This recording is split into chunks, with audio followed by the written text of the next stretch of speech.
Hello, I'm Bhargav, and this is my final project for honors computer programming. The title of my game is Next Gen Minesweeper. As you can see, all the instructions are already displayed on the screen. To simply give an idea about what my program is, the game is just a little advanced or upgraded version of Minesweeper, where the main aim is not to exactly flag all the bombs, but actually get the player to reach the final tile. You can also further find and flag the bombs properly to get bonus points.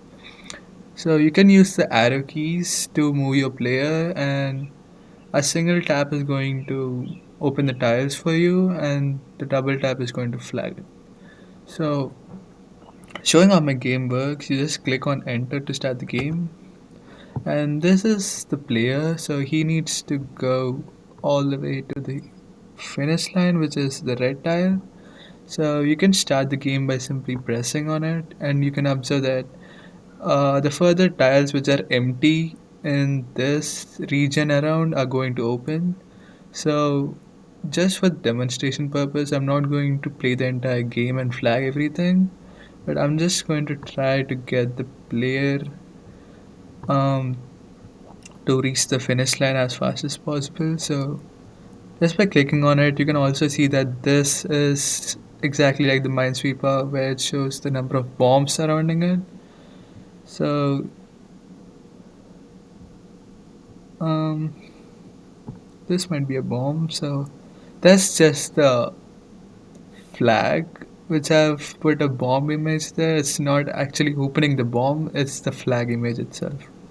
So, luckily, I've got the path, and using the arrow keys, I'm going to the finish line.